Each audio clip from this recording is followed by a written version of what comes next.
एक छोटे से गांव में अर्जुन नाम का एक लड़का रहता था। वो बहुत जिज्ञासु और बहादुर था।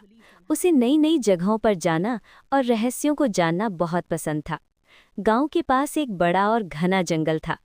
गांव के लोग कहते थे कि उस जंगल में कई रहस्य छिपे हुए हैं, इसलिए कोई भी वहां अकेले जाने की हिम्मत नहीं करता था। लेकिन अर्जुन को उस जंगल के बारे में जानने की बहुत इच्छा थी। एक दिन सुबह सुबह अर्जुन अपने बैग में थोड़ा खाना और पानी लेकर जंगल की ओर निकल पड़ा। जैसे जैसे वो अंदर जाता गया, जंगल और भी घना होता गया। पक्षियों की आवाज़ें और हवा की सरसराहट सुनाई दे रही थी। चलते चलते अर्जुन को एक घायल हिरण दिखा। हिरण के पैर में कांटा चुभा हुआ था। अर्जुन को उस पर दया आई।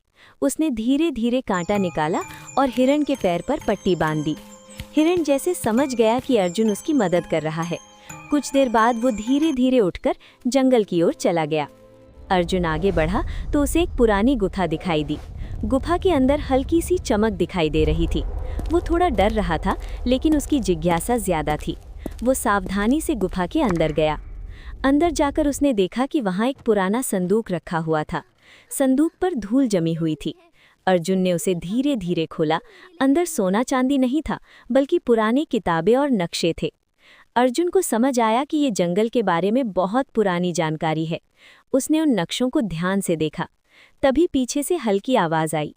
अर्जुन मुड़ा तो वही हिरण खड़ा था जिसकी उसने मदद की थी। हिरण जैसे उसे गुफा के दूसरे रास्ते की ओर इशारा कर रहा था। अर्जुन उस रास्ते पर गया तो वहाँ एक सुंदर झरना था। झरने के पास बहुत सारे फलदार पेड़ थे। अर्जुन को समझ आया कि जंगल डरावना नहीं, बल्कि रहस्यों और सुंदरता से भरा हुआ है।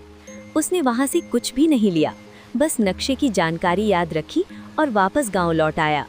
गांव पहुंचकर उसने लोगों को बताया कि जंगल में कई सुंदर जगहें हैं और हमें प्रकृति की रक्षा करनी चाहिए। धीरे धीरे गांव के लोग भी जंगल से डरना छोड़ दिए और उसकी देखभाल करने लगे। अर्जुन की बहादुरी और समझदारी की वजह से जंगल सुरक्षित और सुंदर बना रहा।